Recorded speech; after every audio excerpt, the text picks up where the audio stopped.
Growing up, we were told stories about supernatural beings, how humans aren't the only creatures on earth. Like there are other creatures that are invisible that we cannot see with ordinary eyes. And that brings me to this question.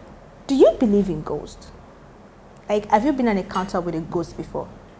I haven't seen a ghost before, but I do believe they are real. Whether they are real or not, well, we'll find out soon. Hey guys, my name is Ramat and welcome to the Watchlist on Vantage TV, where I bring you juicy reviews on movies and series.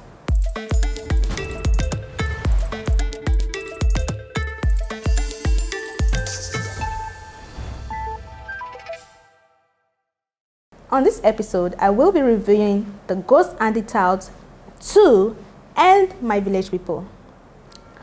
I'll be talking about a lot of things in these films, but before we dive right into it, I'd like to say this. This review contains spoilers. So just in case you haven't seen the movie and you intend to, I suggest you do that and probably come back and see this review. But if you haven't and you don't, or you have and you don't intend to watch the movie, be my guest. Brace up with a cup of coffee, tea, or a chilled drink, anything you can lay your hands on. Voila. For this ghetto, I go kill you. I won't promise you that person where do this guy thing to you. I will help you get her. Bring the money, John. He said you should do it 1 million. 1 million naira. Yes, ma. I'll do 1.5. Starting with The Ghost and the Tout 2. The Ghost and the Tout 2 is a movie directed by Michael Aguirre-Gude, which stars Toyin Aimaku, Mercy Johnson, Osazi Godaro, Muyiwa Ademola, Odunlade Adekola, and many other A-list stars. The movie tells the story of a ghetto girl, played by Toyin Aimaku, who has the ability to see and communicate with ghosts. So she tries to help this woman, Amoke, played by Osazi Godaro, whose body is in coma and trapped between life and death. So she seeks the help of Isla. How much? Shebi you see as goes plenty. If you want to make them fast tracker for you, 3 million. 2 million. 2.2. 2 million. 2.1. 2 million. 2 million. Okay. Yes. What's it got? That's Toyin Aimaku, to bring her back to the land of the living before it's too late. So for the story is a nice story, relatable, and for many people who believe in supernatural will likely resonate with the story. So the story wasn't out of play, out of context. It's a real life encounter that could happen to anyone. Although the story was nice, I had an issue with the plot. It had lots and lots of disjointed scenes. For instance, the scene where she had an encounter with the 3 witches, fondly known as Arumeta in Yorubas. I couldn't place the connection between that scene with other scenes before and after. So I felt that was just a filler which wasn't necessary. For one, Toyin Aimaku is an amazing actress, but when it comes to script writing, I can't give her credit for that. The plot would have made much sense if it was given to a professional writer. Continuity had me reeling at some point. For instance, Toyin Aimaku had this hairstyle on all through the movie, which wouldn't have been an issue if she didn't have a different hairstyle in few of the scenes, and that kept me wondering. That left me wondering, like, hello, what happened? Like this. It's braid, right? So I don't know how it's so easy for you to just lose a braid, have like a natural hair on, and then you're back to your braid. Like that for me was an issue. So let's go to the soundtrack.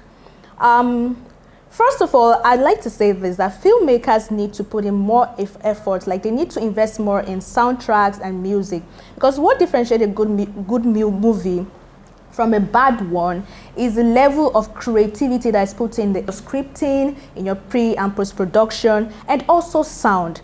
And when it comes to The Ghost and the Tout 2, it doesn't boost much quality in this element, because so the sound, for instance, had like, it didn't really fit in the overall mood and tone, kind of, which is a big issue when it comes to most of Nollywood movies. So that for me was a flop. And that takes me to what I like and do not like about the movie. So what do I like about the movie? The characters, their performance, especially Toyin Aimaku, Mercy Johnson, and Osasi Godaro. It was interesting watching Osasi Godaro play a frustrated spirit.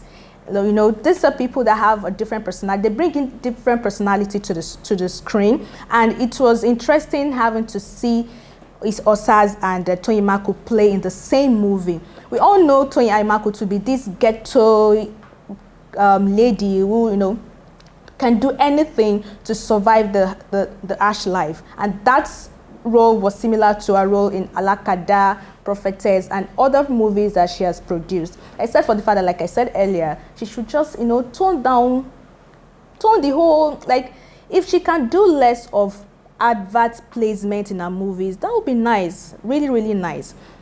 And also, Mercy Johnson killed her performance. Like, she was surprisingly funny. Yeah, surprisingly funny in the movie. Like, I've seen her act movies like where she can be a little bit funny, but this was excess. She really, really played it well. Like, she made the whole movie lively and interesting to watch. Abi, your assistance. Allow me to assist you. If I concentrate, my sample is super. So I'd like to say that if not for her role in the movie probably would have been boring and just the same or similar to the original film, The Ghost and the Tout. Yeah, for those who don't know, The Ghost and the Tout 2 is a sequel of the original movie, The Ghost and the Tout, from 2018. What I do not like about the movie, can someone please explain to me, how is it possible that Kola Adeyemi put poison in Osa's drink and in a party where there are people and nobody saw him? And Nollywood, Nigerian Nollywood industry. Abba, someone should explain to me that part, because I just don't understand how that is possible. I don't. Anyways, I also do not like the shouting, the slangs. I think they were too much, and also the ad placements. That wasn't necessary. It wasn't. Like, just can't go about throwing ads on people's faces. Like, I'm here to watch a movie, not commercial. Hello, thank you. And for this reason, in my verdict, I'll give the movie a 4/10. At least I tried. Anyways, that takes me to the next one, My Village People. I want to make sure I spray my sister. I'm never going to have the chance again. Don't ruin my traditional honeymoon. I am not going to die. Those were Daddy's last words. I'm leaving before daybreak. Okay? There is night before daybreak. And darkness functions more at night. My sister, the poet, you are too scared. I'm not scared of witches. So. If I don't tell you I love you, not show for me.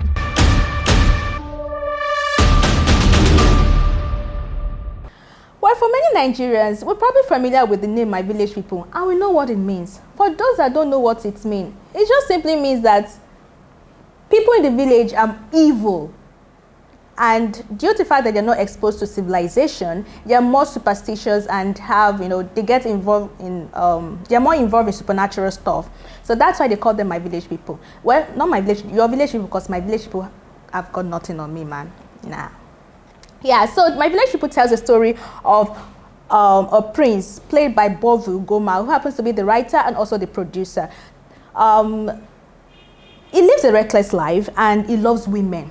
So as a result of his love for women, it got into a big trouble, like a love triangle between a witch and mermaid. Imagine, my guy, imagine being in a love triangle with a mermaid and a witch. Big trouble. So the movie, which was directed by Niyi Akimolayan, features Bovi Ugoma, the writer and producer himself, Zubi Michael, Ikem Owo, Sophia Lakija, Teresa Edem, and many others. Bovi had a nice idea with the story, going by the title My Village People. But the issue was the storyline. I feel the story would have made much sense if it was told in a different way. Because the whole Mami Water, the small witch, and the three witches, which they are fondly known as Ramat and Yoruba, those women represent the real village people. Those are the real village people, and I still cannot figure out why they only appeared twice, and they were not given enough screen time, which for me wasn't nice at all. So it would be better if the three women are the ones chasing him, knowing that they gave him soap to sell. And by the way, what happened to the soap? Did he sell the soap? What happened when they found out that he didn't sell the soap? Like all that was just like, there were so many jump cuts actually. The scenes were not complete. We didn't know what the story was all about. The fact that it was the chosen one was not even established from the beginning, and we don't know why it was the chosen one. And please, can someone explain to me how the mermaid Sophie, that was the role played by Sophie Akilaja, how Sophie didn't know all the while that Vanita Akpofire, who happens to be Bobby's sister, is the chosen one and was already ruling the Marine Kingdom? So why the chase? That for me was a flop. And also, but besides that, every other thing, the post-production, when it comes to the cinematography, the special effect, the continuity was nice. It was outstanding. But except for the sound, like I said earlier, I think filmmakers really need to do more with music and sound. Like, you guys really need to do better, and I believe we can actually do better, because I don't understand why there's so, like, at some point I couldn't hear what the characters were saying. It was so loud, the sound was so loud, and where it was supposed to be loud, it was low. Where it was supposed to be low, it was loud. Like, I don't understand what was going on there. So the sound for me was disastrous. Disaster. Yeah. So for me, the best performance will be Sophie Alakija, Nkem Owo, and Charles Inoje. They delivered their performance well. Besides that, I had an issue with Bobby's role. I understand that you're the writer and the producer as well, which is common with Nollywood movies, and I don't understand why it should be so.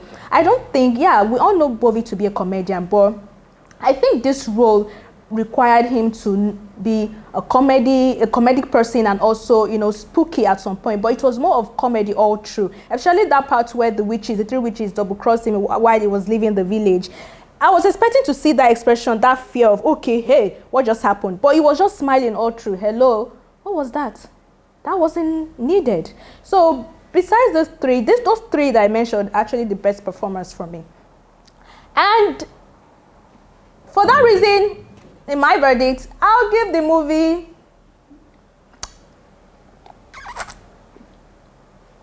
3/10.